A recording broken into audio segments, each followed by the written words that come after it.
Bonjour, La Voix est libre tous les samedis en direct sur France 3 avec aujourd'hui un invité exceptionnel, François Rebsamen, ministre du Travail, de l'Emploi et du Dialogue Social.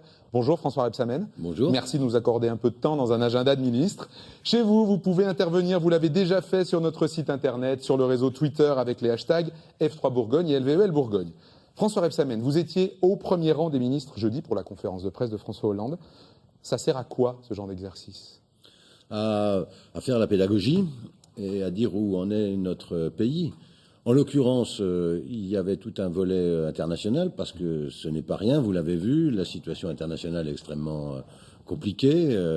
Les dangers sont multiples en ce moment, avec de forts risques d'attentats terroristes dans toute la partie du Moyen-Orient. Et donc l'intervention qui a été décidée par le président de la République en Irak pour lutter contre Daesh, c'est-à-dire ces égorgeurs, les égorgeurs de ce mouvement terroriste. Comment vous l'avez trouvé ? Pugnace, ferme ? Je l'ai trouvé. On se souvient que quand vous n'étiez pas ministre, vous réclamiez de la pédagogie, de la fermeté. Est-ce que vous l'avez trouvé comme vous le vouliez quand vous n'étiez pas ministre ? J'ai trouvé pédagogue. Et donc ça m'a rassuré parce que il faut dire les choses. Et le reproche qu'on peut se faire, c'est de ne pas avoir dit les choses. Alors je sais que ça agace quand on dit oui, mais dans quel état on a trouvé la France ? Mais je pense que les Français sont beaucoup plus lucides qu'on ne le croit. Ils savent très bien que quand Nicolas Sarkozy est parti, a été battu, l'état dans lequel la France se trouvait était un état de faillite. C'est d'ailleurs, François Fillon l'avait dit lui-même déjà 5 ans avant. Et donc, l'erreur majeure qu'on a fait, c'est de ne pas dire qu'il fallait du temps pour redresser le pays. C'est vrai, il fallait du temps, et ce temps, il est long. Il est long pour les gens qui souffrent, c'est vrai. Il est long pour les gens qui sont au chômage, pour ceux qui trouvent pas de travail. Mais il est long, et tout le monde attend la reprise. Plus l'Europe qui s'enfonce petit à petit dans, une espèce de croissance atone. L'anaphore, le refrain du jour, c'était « c'est difficile ». Alors, les supporters l'ont traduit par « c'est difficile, mais je me bats ». La droite, l'extrême droite ont répondu « on ne pleurniche pas quand on est président ». Oui, il est tout sauf pleurnicheur, le président de la République. Ça, il est endurant, il est dur au mal. Voilà, il en subit, il en prend. Après tout, c'est la vie démocratique, mais on peut pas dire qu'il y a eu beaucoup de présidents qui étaient aussi brocardés par la presse. Donc, il endure, il est là, il se plaint pas. Et ce qu'il explique, c'est que c'est pas facile de redresser un pays vu l'état dans lequel il était laissé. C'est pas facile dans une Europe qui, elle aussi, ne fait pas assez d'investissements. C'est pas facile dans un contexte mondialisé où la vieille Europe, elle a encore aujourd'hui des difficultés à aller plus vite pour investir, s'impliquer, prendre des décisions. Voilà. Et donc, moi, je l'ai trouvé pédagogue, rappeler où on en était, ce qu'on a fait. Et oui, ça va prendre du temps. J'espère le moins de temps possible, mais ça va prendre du temps. Ça a pris du temps. C'est vrai que ça peut paraître long. Il a évoqué l'idée du sacrifice personnel, d'une certaine manière. Est-ce que ça l'engage ? Est-ce que ça veut dire que d'ores et déjà, compte tenu de ce qui se passe, François Hollande ne sera pas le candidat à sa propre succession en 2017 ? Je pense que ça ne le préoccupe pas pour le moment. Ce qui le préoccupe, c'est de réussir, d'avoir des résultats. Vous savez, l'image que les Français ont de François Hollande, elle dépend quasiment en totalité des résultats que nous aurons, des résultats dans le domaine économique et social. Et pour le moment, ces résultats ne sont pas là. La croissance, elle est nulle comme en Europe. Le chômage continue d'augmenter et frappe 3 400 000 personnes, un peu plus même. Donc voilà. Et tant qu'il n'y aura pas de résultats... et alors, après, il l'a dit lui-même, il a fixé sa base. Si le chômage ne diminue pas... eh bien, il n'y a aucune raison qu'il soit candidat. Il le sait. Donc voilà, c'est son choix, c'est la France et les Français. Et lui, ça viendra après. Alors, vous parliez de tous ces chiffres, de tous ces indicateurs. On sait aujourd'hui qu'il y a une impopularité extrêmement forte autour de François Hollande.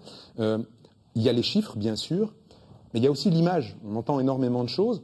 Comment en est-il arrivé là, de votre point de vue ? On va dire, il faut le dire, aussi bas, aussi mal vu d'une très grande partie de l'opinion aujourd'hui. Oui, moi je pense que, je le redis, la médiatisation aujourd'hui de la société est telle, les journaux d'information 24 heures en continu ont un tel impact que personne ne sort indemne de ce lessivage médiatique. D'autant plus quand on n'a pas les résultats. Je pourrais prendre l'exemple, le jour où j'ai vu ça, il y avait une photo où on le brocardait parce qu'il ne regardait pas dans le même sens que les autres chefs d'État. En réalité, la photo avait été coupée et avec Madame Merkel, il regardait dans le même sens. Mais pour que ce genre de choses prennent, il y a un terrain, il y a quelque chose ou pas? Il y a le combat politique aussi. Il faut pas faire comme si on était dans un pays de bisounours, quoi. La droite, les gens de droite, ils sont toujours pas remis de l'arrivée de la gauche au pouvoir. Et si je vous dis que les gens de gauche sont peut-être les pires ennemis de François Hollande. On a reçu même des tweets depuis le début, depuis qu'on annonce cette émission, d'autres courants du Parti socialiste aujourd'hui qui sont extrêmement agressifs, et on entend des choses très dures sur François Hollande venir plus tôt du Parti socialiste aujourd'hui. À ceux qui font ça dans le Parti socialiste, eh bien, ils se tirent une balle dans le pied aussi. On va dire les choses comme ça. Ils tapent contre leur camp, ils marquent des buts contre leur camp. C'est pas bien du tout, parce que la politique que mène François Hollande, il l'a très bien expliqué. C'est pas la seule politique possible, mais c'est celle qu'il faut pour redresser le pays aujourd'hui, redresser le pays et apporter enfin des résultats aux Français. On peut pas tout faire en même temps. On peut pas tout à la fois redistribuer et avoir une politique de l'offre. Notre appareil productif, il était dans un tel état désastreux quand nous sommes arrivés que si on avait fait une relance par la distribution de pouvoir d'achat, eh bien l'appareil productif, il aurait coulé. Est-ce que vous savez, mais je le dis toujours, je crois que le Premier ministre l'a rappelé, c'est moi qui lui ai donné cette information, depuis le deuxième trimestre 2001, il n'y a pas eu de création nette d'emplois dans le secteur industriel. Je ne sais pas si on mesure la dégradation qui vient de se dérouler en 13 ans de notre pays. Alors, il faut rétablir notre secteur industriel, lui redonner des marges, de la compétitivité. C'est ce qu'on fait avec le crédit d'impôt compétitivité emploi. C'est ce qu'on fait avec le pacte de responsabilité de solidarité. C'est ce que j'ai fait en réunissant les branches l'autre jour et en leur disant maintenant vous avez les moyens. Il faut y aller. Il faut investir. Il faut créer de l'emploi. Il faut faire de l'apprentissage. Il faut faire de la formation professionnelle. Engagez-vous. On va y venir justement à tout ça. Un mot tout de même avant sur quelqu'un qui dit du mal du président. Vous parlez d'industrie aussi. Vous dressez un petit peu le portrait d'Arnaud Montebourg. Est-ce qu'il c'était bien? Est-ce qu'il fallait virer Arnaud Montebourg? Est-ce que c'était une erreur de casting, Arnaud Montebourg à l'économie, alors qu'on sait que les chefs d'entreprise lui vouent une haine assez farouche? Non, je crois que là, il a passé la première année à les secouer, on va dire des choses comme ça, avec son talent. Il a du talent, Arnaud. Et puis la deuxième année à les câliner. Et finalement, je pense qu'il avait trouvé vis-à-vis des chefs d'entreprise le bon ton. Il aime l'industrie. Il est d'un département industriel, la Saône-et-Loire. Oui, mais quand on parlait aux petits membres du MEDEF départementaux, ils avaient une image très négative d'Arnaud Montebourg. Oui, mais je pense qu'au niveau national, les responsables nationaux avaient, enfin les grands patrons, on va dire, que ce soit les patrons du secteur industriel, de l'automobile, PSA, etc. Et ils avaient bien vu qu'il était attaché à la défense de l'industrie française. Mais là, il est allé trop loin. Là, il est allé trop loin. Après, c'est un problème de comportement. Quand on est ministre de la République, on doit être respectueux de la fonction. Je ne voudrais pas être vexant, mais c'est un comportement de gamin. Enfin, c'est fait gaminerie. On va pas comme ça à une fête de la rose comme tous les ans. Puis un ministre de l'Éducation une semaine avant la rentrée. Enfin, franchement. Voilà, c'est cette génération, il faut qu'elle se comporte mieux. Sur le fond, j'avais rien à reprocher, mais on peut pas comme ça plaisanter. La situation n'amène pas la plaisanterie, quoi. Dans cette génération, il y avait aussi un peu plus jeune même, Thomas Thévenoud. Ministre bourguignon. J'espère que c'est et ça restera une brebis galeuse. Je veux dire par là que je ne vais pas assimiler toute une génération à Thomas Thévenoud. C'est incompréhensible, invraisemblable. Je me suis toujours méfié des chevaliers blancs, de ceux qui donnaient des leçons à tout le monde. Je crois que j'ai eu raison, vous voyez. Vous êtes bourguignon comme lui, vous risquez de le croiser dans le TGV. Vous lui direz quoi si vous le croisez? Je lui dirais bonjour, tu dois démissionner de l'Assemblée nationale. Est-ce qu'il va le faire? Ça, c'est sa responsabilité, c'est pas la mienne. Dans les mauvais coups de la rentrée, il y a eu aussi le livre de Valérie Trierweiler. Il se dit que Ségolène Royal avait organisé la veille de la sortie une réunion avec des fidèles à laquelle vous étiez, c'est vrai? Puisque ça s'est dit, oui. C'était quoi l'idée? amortir le choc Non, l'idée c'était, il y a des amis, il a des amis, le président de la République, voilà, et il peut voir ses amis tranquillement un soir, voilà, sans que ça fasse la une de la presse. Il y a eu des choses très dures qui sont dites dans ce livre. Vous qui connaissez... Je ne l'ai pas lu. Donc, vous avez lu les meilleures feuilles dans la presse, probablement? Je ne l'ai pas lu, j'ai entendu ce qui s'en disait. Je ne l'ai pas lu, je ne le lirai pas. Ça correspond pas du tout à ce que je pense de la vie publique. Le sens de ma question, c'était ça. Ce que j'ai vu dans la presse m'a révolté. Révulsé. C'est exactement le contraire de François Hollande que j'ai vu, que j'ai côtoyé, avec lequel j'ai travaillé pendant 12 ans. Ça me permet de le dire ici. Si jamais un jour François Hollande avait eu un comportement comme celui que j'ai vu dans les bonnes feuilles, ou si jamais il avait employé une expression comme celle qui a été employée, mais je ne serais même pas resté une seconde de plus avec lui. Mais jamais j'aurais travaillé avec quelqu'un qui oserait dire ça. Mais c'est tout le contraire de notre combat, je dis bien, de notre histoire. Et c'est pour ça que je prends ça vraiment pour une... excusez-moi, c'est vraiment un comportement dégueulasse. Vous travaillez avec Manuel Valls. Oui.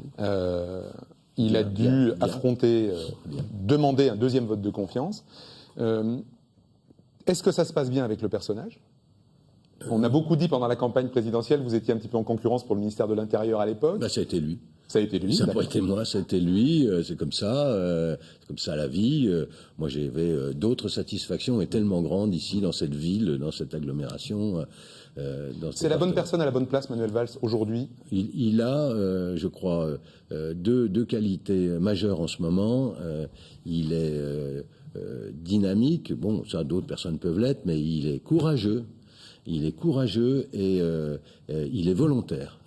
Et donc, il a la volonté de porter, parce que c'est pas facile pour lui non plus, pour nous en ce moment, mais il a la volonté de porter les engagements du président parce qu'on est sûr que cette politique, elle va réussir, elle va marcher. Alors justement, vous êtes ministre du Travail, François Rebsamen. Vu les chiffres, à ce moment, vous êtes plutôt ministre du Chômage. Oui. La courbe ne s'inverse pas. François Hollande avait dit qu'elle s'inverserait. Alors, il s'est trompé, on lui a menti. Qu'est-ce qui s'est passé ? Vous savez, il y a deux choses un peu différentes aujourd'hui. Et ça me permet en quelques secondes de rétablir un peu la vérité. La courbe du chômage, c'est la courbe des inscrits à Pôle emploi tous les mois. Ceux qui s'inscrivent à Pôle emploi tous les mois. Et puis, il y a le chiffre officiel du taux de chômage. Le taux de chômage dans notre pays, en France métropolitaine, je dis bien en France métropolitaine, on compare aux autres pays européens, il est de 9,7%. C'est énorme, mais il a déjà été pire en France. Il a déjà passé les 10, 10,5. Donc, il n'a pas augmenté en un an. Il n'a pas augmenté en un an. Il était de 9,7% en juin 2013, il est de 9,7% en juin 2014. Ça, c'est le taux de chômage international. C'est la comparaison internationale.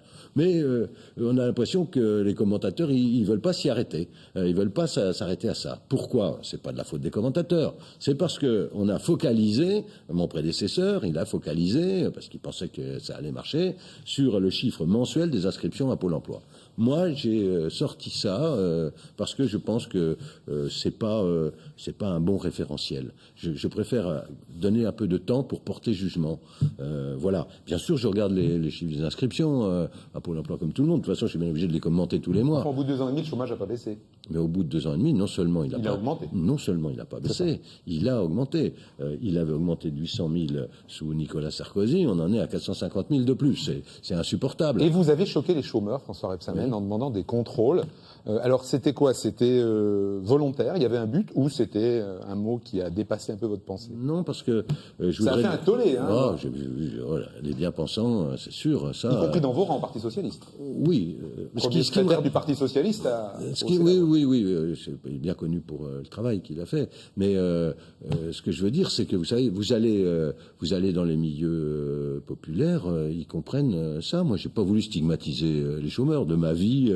Parce que je me suis battu ici tous les jours avec des entreprises en difficulté pour aider ceux qui allaient être au chômage. Donc, j'ai absolument pas voulu. profite pour le dire, stigmatiser les chômeurs. Mais c'est quand même un drôle de pays où quand on dit les droits et les devoirs, on se fait brocarder. Les droits, c'est quoi? C'est tout ce qu'on fait pour les chômeurs, et on a raison de le faire. C'est tout ce qu'on met en place, toutes les politiques des contrats aidés. Peut-être c'est pas suffisant d'ailleurs. L'accompagnement pour retrouver un emploi dans des moments difficiles. Et puis le devoir, c'est quoi? Quand on est chômeur, on cherche un emploi. D'ailleurs la définition, c'est demandeur d'emploi. Donc ça veut dire qu'on cherche un emploi. J'ai rappelé ça et j'ai dit qu'il fallait qu'il y ait des contrôles. Les contrôles, ils servent à quoi? Ils servent à voir pourquoi les gens abandonnent, pour certains, la recherche d'emploi. Sûrement parce qu'il peut y avoir des causes de maladie, il peut y avoir une certaine lassitude, le fait qu'on ne réponde pas aux offres, aux demandes qu'ils font. Et quand on dit il faut contrôler plus et mieux, c'est le travail de Pôle emploi. On prend, alors moi c'était la curée médiatique des bien-pensants. Voilà, et pourtant votre baptême de ministre. Voilà, mais droits et devoirs, je les rappelle ici. Mais les droits, c'est la République, les droits et les devoirs. Ce qui est insupportable, c'est de voir comme ça transformer les propos. On va dire que ils ne connaissent pas ceux qui disent ça. Voilà. Est-ce que ça ne s'appuie pas aussi sur un contexte en ce moment qui est que François Hollande a lancé un certain nombre de réformes. Il a énormément parlé du rapport avec les entreprises. Et il y a aujourd'hui un vrai conflit de fond à l'intérieur même du Parti socialiste entre, on va dire, les gens comme vous qui veulent agir sur le marché du travail et qui parlent aux entreprises. Et puis, ce qui vous est arrivé avec les chômeurs, est-ce que ça rentre pas dans ce contexte-là? En gros, il y a une partie des ministres aujourd'hui qui sont vus par une autre partie de la gauche comme des gens qui sont en train de trahir leur parti. Oui, mais l'analyse. Est-ce qu'on peut le dire comme ça? Est-ce que vous le ressentez comme ça? Peut-être pas trahir, mais le mot est fort. Mais en tous les cas, ne pas être conforme à l'idée qu'ils se font d'une certaine gauche. Ça, c'est vrai. Et c'est une petite partie. C'est ce qu'on appelle les frondeurs. C'est une petite partie. Hein. Il y a quand même 270 députés qui ont voté la confiance l'autre jour, et les autres se sont abstenus. Mais ceux qui se sont abstenus considèrent que l'entreprise est le lieu du conflit et du combat de classe. Moi, je considère qu'en économie, on doit être pragmatique. Je l'ai prouvé à Dijon. Je pense qu'en économie, il faut être pragmatique. L'entreprise, c'est là où se crée la richesse de ce pays. C'est pas le patron, c'est les salariés de l'entreprise. Mais il faut que ceux qui sont comme ça viennent voir ce que c'est que la vie d'une entreprise. Il faut voir comment les salariés sont attachés à la vie de leur entreprise. Comment, pour certains, c'est un véritable crève-cœur quand l'entreprise, elle pose les armes, c'est-à-dire elle est mise en liquidation. C'est pour certains, c'est leur vie. Et ils font pas de l'idéologie. Ils veulent que l'entreprise, elle fonctionne le mieux possible, qu'il soit le mieux payé possible, nous aussi, qu'il y ait des droits sociaux qui soient respectés. Mais enfin, la richesse, elle est produite par les salariés des entreprises. Et donc là, pragmatisme, pas de dogmatisme. Moi, je refuse le dogmatisme en matière économique. Ça doit être ça la vraie différence. Alors, il y a ceux qui considèrent que c'est le lieu de l'affrontement, que tous les patrons sont à prendre par les pieds. Je ne le pense pas. Voilà, c'est tout. Et en même temps, il y a toute une part de réforme en direction des entreprises avec le pacte de responsabilité, avec un certain nombre de chantiers qui s'ouvrent aussi. Vous faites un pas vers les chefs d'entreprise. On a la sensation que les chefs d'entreprise ne font pas forcément un pas vers vous en ce moment. Pas tous, mais je les secoue, ceux qui ne le font pas. Me permet aussi de le dire. Vous les avez réunis sur le pacte de responsabilité. J'ai réuni l'autre jour les 50 branches les plus importantes. Ça représente 11,5 millions de salariés. D'ailleurs, j'en profite pour dire qu'il y a trop de branches en France. Les branches, je le dis pour les téléspectateurs qui ne comprennent pas toujours ce que c'est qu'une branche. On dit, les branches, c'est tout un secteur de l'économie dans lequel il y a des entreprises d'un même secteur de l'économie. Et donc, sur ces 50 branches professionnelles, il y en a 33 qui ont commencé des négociations. Je rappelle que le pacte de responsabilité a été voté le 23 juillet. Bon, alors, il y a eu le mois d'août. Sauf qu'il a été annoncé en janvier. Oui, mais et que les gens, on leur dit, on va faire ça va créer des emplois. C'est vrai, mais ça, c'est le décalage du temps politique, entre l'effet d'annonce et le vote au Parlement. Ouais. Et puis après, il y a le temps de la négociation, François Rebsamen. Parce que, est-ce que le système français de cette négociation par branche avec les centrales syndicales, il est encore il correspond aux besoins de l'économie et des gens aujourd'hui. Est-ce qu'il est encore pertinent? Oui, il est pertinent parce que quand un accord est passé par le dialogue social, c'est-à-dire qu'il a été validé par les partenaires sociaux, il est beaucoup plus fort. Et si on prend l'exemple des intermittents, c'est pas le cas. Parce que il y a aujourd'hui une nouvelle négociation qui est ouverte. Mais je voudrais finir ma pensée. Vous m'avez. J'ai pas pu m'empêcher. Non, mais je vous en parlerai si vous voulez en parler des intermittents ou même de leur. Non, la question c'était la pertinence de ces grands accords de branche avec les centrales syndicales? Oui, je prends l'exemple des industries chimiques. C'est 47 500 emplois qui vont être créés dans les 3 ans. C'est 5 000 apprentis qui vont être embauchés. Alors évidemment, la CGT dit oui, mais c'était prévu. Non, c'était pas prévu. C'est 42 000, il y en a 47 500. C'est 5 000 emplois de plus qui vont être créés dans les 3 ans. C'est un accord de branche. C'est très important, cet accord de branche. Il est validé par la CFDT et par des autres organisations syndicales. Moi, je regrette que la CGT au niveau national ne vote pas des accords que la CGT au niveau local, parce qu'il y a des très bons syndicalistes très fins, très actifs, qui aident leur entreprise dans les entreprises, qui se battent pour le... Eh bien, c'est pas pareil des fois au niveau national et au niveau local. Mais les branches, on va y arriver et on va réussir sur le chômage. J'en suis sûr. Ça va. Le CICE, le retour de compétitivité aux entreprises. Et je le dis aux entreprises, je sais que il faut investir. Les entreprises, elles doivent réinvestir. Le CICE, on va en voir avec le Premier ministre. On va voir le crédit d'impôt à quoi il sert.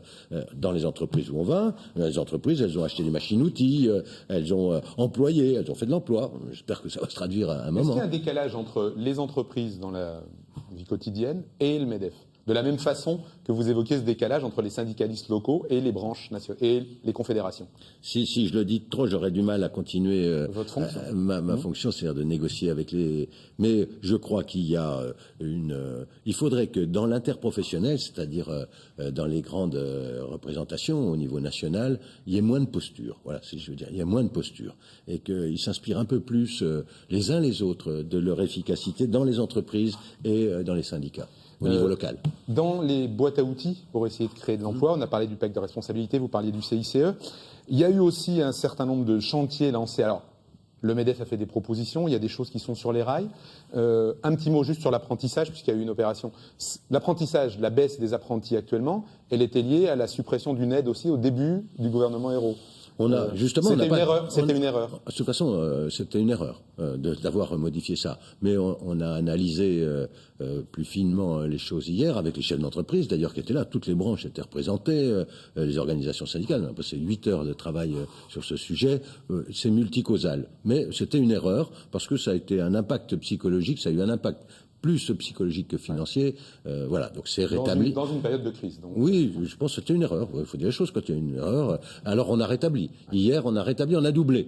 Donc maintenant, on va faire lancer une grande campagne pour l'apprentissage. Les entreprises vont y aller. Avant-hier, avec Luc Courcel, le patron d'Areva, a annoncé 2000 alternants dans son entreprise. Tout ça va payer à un moment. Les entreprises commencent à comprendre qu'elles ne peuvent pas faire le pari du refus de l'apprentissage, etc. Donc, en plus, on va les aider maintenant puisqu'on a mis en place cette prime de 2000 €. On continue pour les petites entreprises. On continue à ouvrir la boîte à outils. Les seuils sociaux, François Rebsamen, est-ce que vraiment supprimer les seuils sociaux, les modifier, ça rapporterait des emplois? On entend tout et son contraire sur ce sujet. Il me faudrait, je m'en excuse, mais il faudrait plus de temps pour expliquer les choses. Ce que je souhaite, c'est que on passe dans notre pays, c'est très difficile, d'un affichage, c'est-à-dire de droits qui sont affichés, aux droits réels. Je vais donner un exemple simple. Vous savez, il doit y avoir un délégué du personnel dans les entreprises de plus de 10. 66% des entreprises entre 10 et 20 n'ont pas de délégué du personnel. Parce qu'on ne trouve pas. Parce que peut-être on trouve pas. Et ça, des fois, je dis aux organisations syndicales, c'est pas normal. C'est pas normal, vous voyez. Vous vous satisfaisez de ça, mais moi, je m'en satisfais pas. Et donc, il faut que nous avancions. C'est une remise à plat que vous voulez, en fait. Oui, je voudrais. Vous savez, il y a des lourdeurs dans les seuils. Le seuil de 50, il est d'une lourdeur absolue, et donc on peut simplifier et en même temps on peut améliorer la représentation. Il ne s'agit pas de supprimer la représentation du personnel, au contraire de l'améliorer. C'est ce que j'ai demandé. Mais par contre, il y a des réunions qui sont multiples et même les syndicalistes le reconnaissent. Donc j'espère qu'ils vont aboutir à lisser, à avancer, à simplifier ces seuils. Et puis il y a des choses sur lesquelles on est intangible. On bougera pas. Moi, je l'ai dit, j'ai repris le MEDEF là-dessus. La durée légale du travail, c'est 35 heures. C'est autour de ça qu'on peut négocier. Il y a des possibilités de négociation. Le SMIC, c'est le SMIC. Ça a été ouvert. Le SMIC, c'est le SMIC. Voilà, on va pas en plus avoir une trappe à bas salaire tirée vers le bas. Il y a encore trop de branches qui n'ont même pas encore le SMIC. Donc voilà, il faut aller plus haut, plus vite. Par contre, il y a des ouvertures qu'on peut faire. C'est le cas cas de le dire, par exemple sur le travail du dimanche. Le travail du dimanche, il nous reste 3 minutes avant midi, mais je sais bien que c'est court, mais le travail du dimanche. Oui, on va avancer. Il faut avancer. Parce qu'il y a une forme de schizophrénie dans le pays autour du travail du dimanche. Quand on ouvre un centre commercial le dimanche, en général, il y a du monde dedans. Oui. Et puis en même temps, les syndicats disent il ne faut pas le faire, ça ne créera pas d'emploi. Mais de votre point de vue, qui a raison? Le repos, je vais essayer de dire les choses de manière très simple. Le repos dominical, c'est le principe. L'ouverture, c'est l'exception. Voilà. Et il y a en France des zones d'intérêt national touristique. Ces zones nationales d'intérêt touristique, elles devraient pouvoir être ouvertes le dimanche. Mais il faut des accords entre les partenaires sociaux, il faut des compensations salariales et il faut que ça se fasse sur la base du volontariat.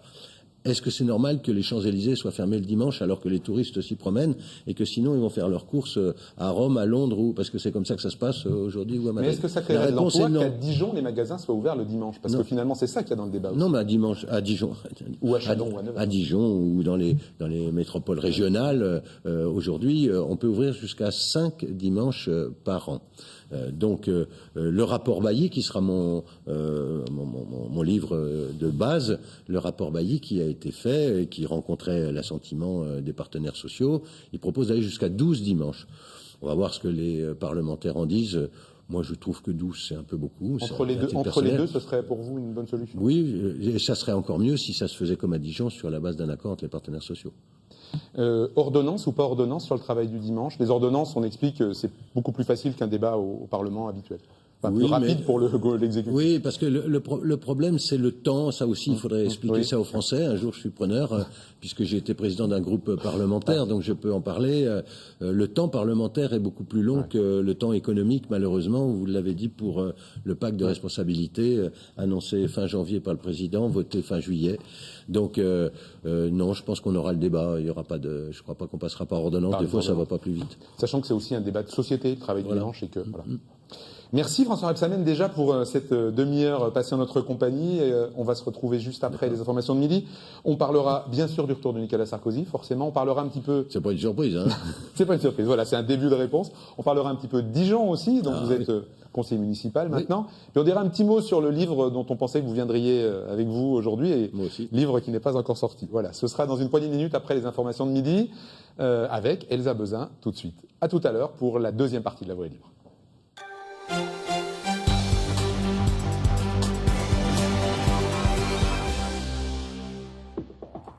Il est midi, bonjour à tous. L'installation d'un poulailler